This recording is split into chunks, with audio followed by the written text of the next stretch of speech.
Hello and welcome to the Curiosity and Consciousness podcast. The intention of this podcast is to open your mind, get curious about yourself and connect to the power you hold within. I am your host, Maloney, an inside-out coach, helping you to believe in yourself and manifest your desires. Check out the podcast, available on all platforms, and go to my website, www.karenmaloney.com for all info. Happy Thursday, everybody. Welcome back. It's me, Maloney, and I've got another wonderful episode for you today. And it is myself sharing with you again today. My voice is a little bit hoarse, but not to worry. Here we go. And this week, what I wanted to talk about is, it's a bit more of a scientific twist, even though everything I shared, the under thread of it is scientific. It is based on science, a lot of it neuroscience, because believe it or not, I'm a big science head and I love the science, but sometimes as well, I need to let go of the science because science is limited in and of itself by the people who are driving it. And, consciousness is the real truth and reality that I think science is still trying to catch up with. But I still do love science. And this experiment that I read about a long time ago popped into my head again. And it was done by Dr. Alexis Carrel. And he was a Nobel Prize winner. And basically he took chicken heart cells, and kept them alive in a petri dish for 28 years. And what they hypothesized was, the experiment was about how cells are immortal. Eventually they let them die, but it was the experiment based off of if cells receive exactly what they need, they can be immortal. They will live forever. And chickens have an average lifespan of between 5 and 10 years. So he kept these cells alive in a petri dish for 28 years. And I'm going to share what cells need in order to be immortal, in order to thrive, in order to live, because cells are living things. And we are made up of, they say, about 50 trillion cells, and each one of those cells is individual. It's alive, it's an organism, it is an energy. And this is why, again, just throwing it out there, even when you go into those cells, 99.9% of it is energy, and they're actually not touching. So that's also why I believe when they say this reality is an illusion and it's malleable, it's because everything is energy, even though we don't see it moving around, because there is different densities. But when you go into the truth of it, it's all just energy. So the reason for speaking about this today, again, is to help you have that kind of higher level perspective, that bigger picture consciousness of us as living cells, as living organisms. And again, when we feed our cells exactly what they need, we can live long, healthy, full of vitality lives. And they say as long as these three things are looked at, there was three main things in the experiment that were looked at. I add a fourth as a caveat that is so hugely important as well when it comes to us humans and any life species. But when these are looked at, and if there is no major injury or impact or something happens, then these cells can live long, healthy lives. And again, we are 50 trillion cells, so this is applicable to us. So first and foremost, what do cells need? Cells need oxygen. That is one of the most fundamental things that cells need. And you might say, well, yes, I'm breathing all the time. Obviously, I'm feeding my cells, and that is true on one level. We are breathing all the time. If we weren't breathing, we would not be here. But most of us are breathing shallow. We're breathing upper chest breathing. We're not breathing deep diaphragmatic breaths that are nourishing, that are activating the parasympathetic nervous system, which is the rest and digest and repair and heal phase. Most of us are living in fear, in the panic, in the worry. We're on, and that is our sympathetic nervous system. That is that fight and flight response. So we're ready to pounce into action, even though there's nothing majorly threatening in our lives. We are living in that energy of fear, worry, doubt. And yes, there are lots of things to be worried about, but if we live there 24/7, we are living in that activated sympathetic nervous system, which is that fight or flight, which is that ultimate stress feeling. So when we're in that way of breathing, we are actually not truly nourishing ourselves. We're just kind of doing the minimum to keep ourselves alive and keep ourselves out of danger, which our bodies are programmed to do.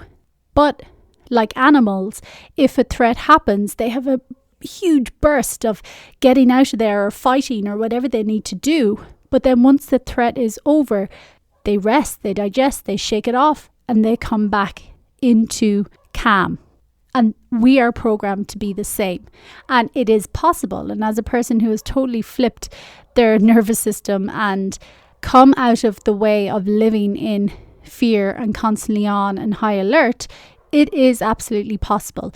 And now I live in the baseline of ease, of flow, of calm, of peace. And yes, I do flip into worry and anxiety and fear and doubt and all these things. Absolutely. But I flip into them when something arises.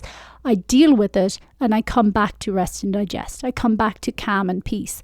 And that's what we're all programmed to do. But most of us are not doing it because, again, it takes intentionality. This is not going to happen without us taking the pause, without us breathing deeper.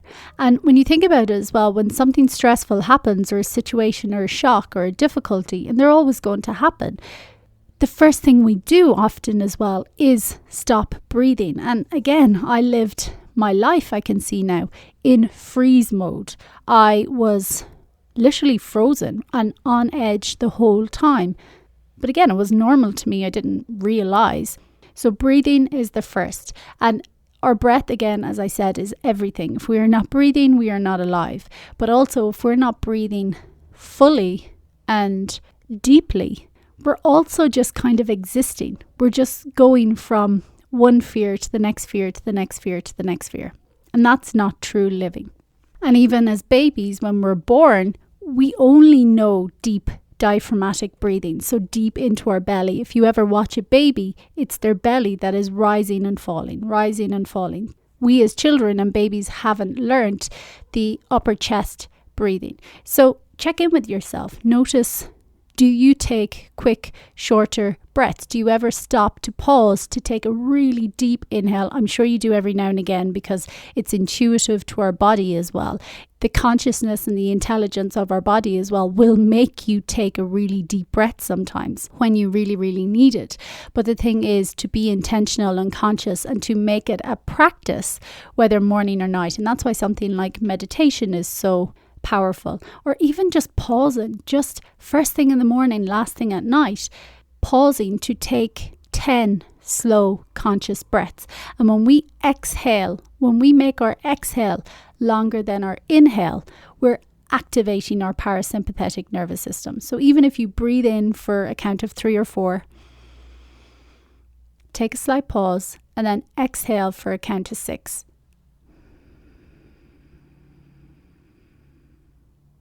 Inhale for a count of 4.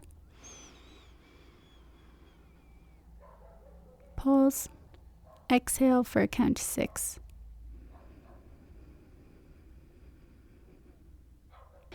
And if you do that, do 10 cycles of those, morning, noon, and night, you will notice how your body responds. And again, it's doing any of these things, you may do it once and you'll feel a benefit, but you experience the real benefits and the inner shifts when you build the practice and you do it consistently. And even if 10 is too much for you at the moment, start with 3.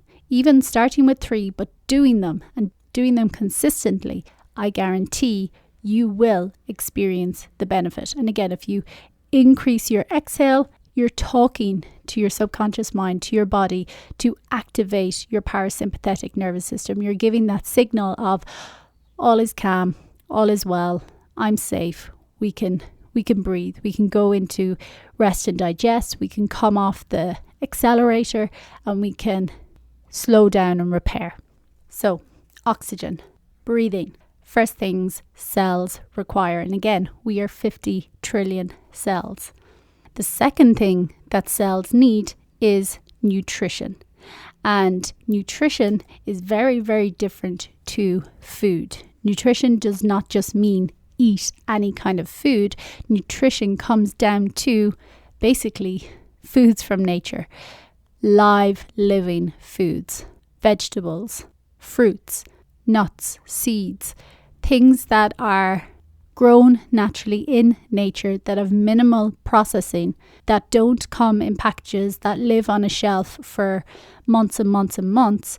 It is getting those live foods, because again, fruits, vegetables, foods from nature, anything that grows naturally is full of so many other compounds, phytochemicals, nutrients, vitamins, minerals, flavonoids. I mean, the list is endless. And that's what our body, that's what our cells need. They need nutrition, not just food, and especially not dead, stodgy, nutritionally vacant foods. They don't feed and nourish our cells, because again, our cells are living organisms. They are breathing, they are eating, they are eliminating, they are a life force pulsating. It's like they have the energy and electricity going through them. So in order for them to be healthy and to not be dysfunctional, they need nutrition. And a very important function of cells is called apoptosis. And when a cell goes into dysfunction, or it starts spinning out of control from its usual way of being, I've had a mind block now to how I want to explain that properly. But when cells start dysfunctioning, they have this pre-programmed ability called apoptosis to kill themselves. They die off. And that is a function that is missing when it comes to cancer cells and tumours. They have lost that ability to self-mutate when they go into dysfunction. And that was something that I learned about when I lost my own dad to cancer and went down a deep rabbit hole of researching all about it, and discovered all these wonderful things, and how cancer is actually not a death sentence that I thought it was, but it's actually our body just asking for help because it is not performing to its optimum. And again, we can support it, we can help it come back into balance, but it needs our input, and it needs time as well, and patience and compassion. Because I think when any illness shows up, or ill health, we have to remember that most of the time, they don't just appear overnight. Most issues that people suffer from now are chronic lifestyle issues, and that comes down to how we live, what we eat, whether we're moving or not, how we're breathing. They're chronic lifestyle issues, so they don't just appear overnight. You may get a diagnosis from one day to the next, and then you think, oh, this has just appeared out of nowhere.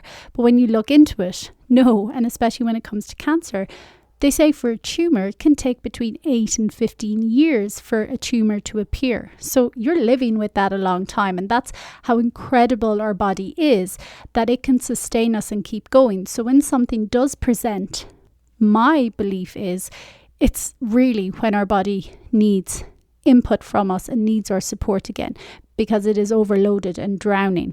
But in order for it to come back to health, which it is pre-programmed for healing and has that intelligence to come back to health, it needs our input, but it also needs patience, because we're often looking for a silver bullet then when we get ill or something presents, but it doesn't exist. But we absolutely can get back to health, but it takes an unlearning and an undoing of everything that we've done that has got us to this point. And again, most of them are lifestyle issues.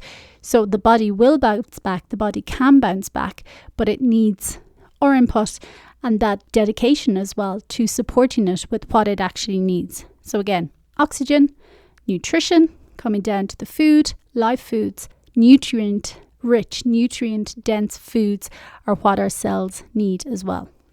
And then lastly, what our cells need as well is the ability to eliminate. And again, cells are living organisms, so they need to be able to eliminate as well. And they do eliminate. And often this excretion and elimination from cells goes into our lymphatic system. And our lymph system is what brings it out of our body. And our pathways of excretion through our body are through our breath. Every time we exhale, we are releasing toxins and excreting. When we go to the toilet, obviously, and when we sweat. They are all pathways of excretion in the body. And when we are doing these things, we are eliminating what our cells have eliminated. So again, if we are not exercising, if we are not sweating, if we are not going to the toilet properly, we are not eliminating all the elimination and those toxins from our cells and from our lifestyles and what we're eating or not eating or doing in the first place. And the thing about our lymph system is as well, it doesn't have a pump. It doesn't have a pump like our heart that pumps blood around our body. Our lymph needs us to pump it. So that is through exercise, that is through movement, that is through bouncing, that is through anything that just gets that lymph moving in our body in order to eliminate it. So again, if we are living sedentary lifestyles, not exercising, not sweating, not moving, not drinking enough water, because obviously water is going to help us cleanse and clear out those toxins as well, then we are not supporting our body with that elimination process as well. And obviously our liver as well, everything is filtered through our liver. We are, again, often not eating nutrient dense foods, we're drinking loads, so our liver as well is overworked, and there is this toxic buildup in our bodies. And surprise, surprise, if we do this long enough, or it shouldn't be a surprise, again, illness, dis-ease will present. But dis-ease is not our body giving up on us. Dis-ease is our body communicating with us that they are swamped, they are overloaded, they need support from us. So the ability to eliminate is the other thing from that experiment that these cells needed. And just think as well how many people have bowel disorders that don't even go to the toilet properly. And again, that comes down to our food, not having enough fiber, not enough water, not enough exercise, not feeding ourselves the right way, having no way to eliminate the total backlog and toxic buildup. So they are those three: oxygen, nutrition, and the ability to eliminate. And then I add in a fourth. And this one is crucial as well. This is our mindset. This is our inner talk. Because again, those cells, our cells are alive. They are living organisms. They are energy, and they are listening and responding to us. And I mean that in the sense of what we are doing, what we are eating, what we are thinking, what we are absorbing in every way, shape or form. They are listening and acting accordingly. So our inner talk is huge as well. And this is truly the work of Dr. Joe Dispenza, Dr. Bruce Lipton. I love those two guys. And there has been loads of experiments done with plants and rice. When you put rice or plants, you have two plants, and one of them you talk to really beautifully, lovingly, say really kind things to them, express love and support and gratitude to them. And the other, you're really harsh, horrible, mean to, derogative, just really not nice to. They respond because, again, everything has a consciousness. And you can Google these, even the water experiment. When you speak to things lovingly, they will respond accordingly.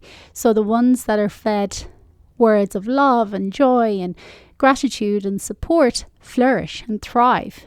And they're bright and healthy and vibrant. The others that are spoken down to, told horrible things, they wilt, they rot.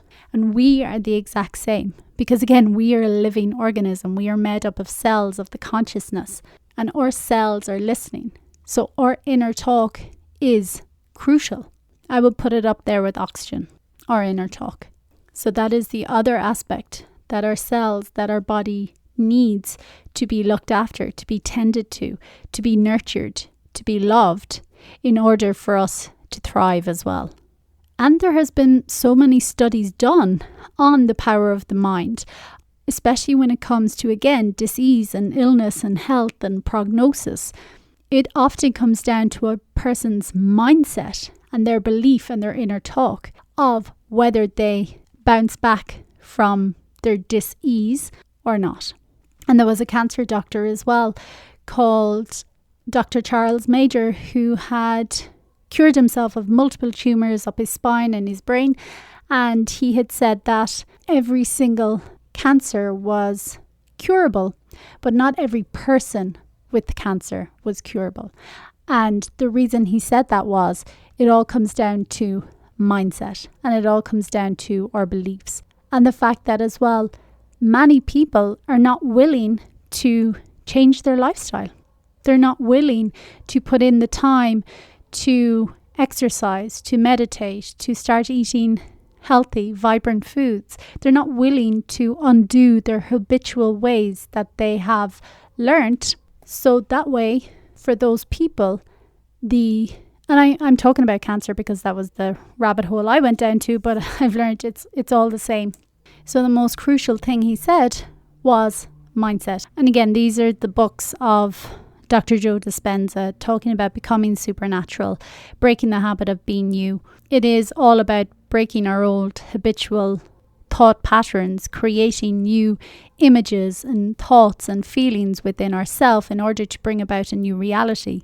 And the biology of belief from Dr. Bruce Lipton. And we have the power to change anything and everything about our lives by changing our thoughts. So that's the extra caveat that I would bring in. And even Miriam Cairns Hussey, that has joined me before on the podcast, she spoke about that we can drink all the green juice we want in the world, but if we have toxic thoughts, they're going to undo all the good of any juice that you are taking. And that's why I would put the thoughts under oxygen, because again, you need to breathe first and foremost. So your oxygen, your breathing, and your thoughts are most crucial. Because when you get those right, your body can do the rest. Even I'm not telling people to be breatharians, but there are people, breatharians, who literally live on oxygen. And I guarantee those people have really good inner self-talk. Otherwise, it would not happen.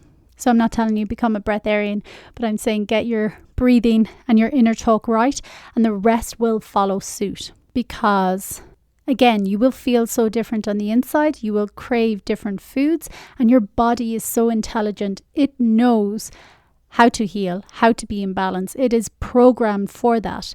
But when we feed it the key elements that it needs, it will do its work. It will do exactly what it's meant to do.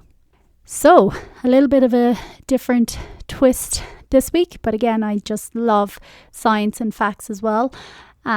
So let me know how you enjoyed this episode and if it lands. And again, if you want to start with that breathing or the inner talk, reach out to me. This is what I do between my coaching work and the energy work, and especially silent counseling. It is all about touching acupressure points in our body and breathing to release, heal, and nourish the body.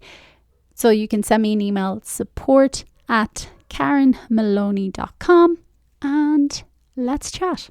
Talk soon. Bye.